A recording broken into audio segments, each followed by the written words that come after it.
Next week, we're spotlighting CPO, or Community Partnership of the Ozarks' big televised event. It's a Wonderful Night. It's a 1-hour special airing next Friday night at 6 o'clock on the Ozark CW, and it's featuring more than a dozen community leaders coming together and battling it out in an epic lip-sync duel on stage at the historic Landers Theater, all to benefit CPO. Now, every day next week, we're going to give you a preview of those performances and what you can expect. But before you go, we've got some good news for you, because we're going to give you a first look today. We're catching up with two of the performers. That will be Cora, Director of Public Information for the City of Springfield, and Stephen Hall, Chief Communications Officer for Springfield Public Schools.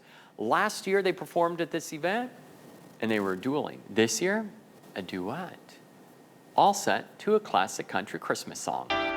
So now we're here with Dolly Parton in the flesh. Cora, thank you for joining us. You're welcome. I have to ask, before we start rolling, we were talking about the hair, the dress, Yes. everything. How long did that take to set all of that up, prepare for this? It took a little while. Luckily, I have a really good hairstylist who built that hair sculpture, I call it.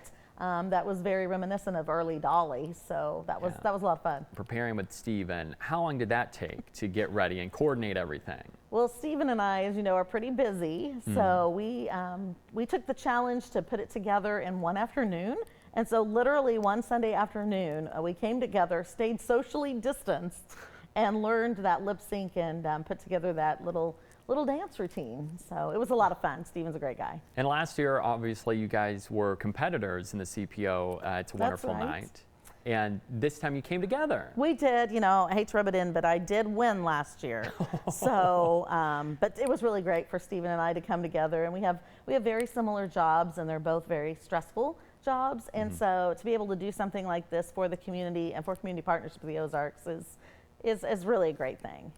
Well, it's an Avengers Uniting type effort. It's that big and epic. It's that big. So now we have Kenny Rogers here in the studio joining us. Stephen, thanks for being here. Thanks for having me. I appreciate it. What happened to the beard and giant wig, right? It was, and the beard came off rather painfully. So there was quite a bit of glue that was required to keep that on my face. So wow. We peeled it off a little bit at a time. So how long did that take for you to set all of that up and glue it on and all of that? So my teenage son actually helped me, get the beard on the face just right. So that took a little bit of time that evening, but we were already dressed and ready to go when we arrived at the theater, so it was fun. Collaborating with Cora, what was that like this year? Well, so much fun. You know, Cora and I are good friends, and we've known each other for a long time, even prior to our roles, her with the city and me with SPS. And so it was fun to get to work together in this new way, and especially focus on something just so uplifting. It's been such a difficult year for everyone, and to be able to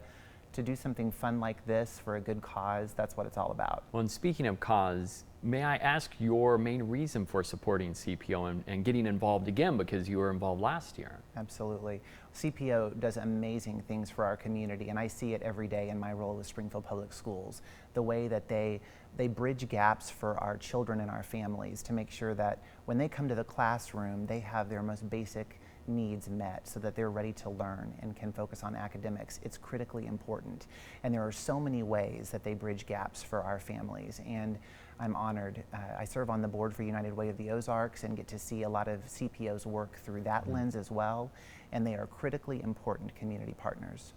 Don't miss their full performance and the entire 1-hour special. It's a Wonderful Night next Friday night at 6 o'clock on the Ozark CW.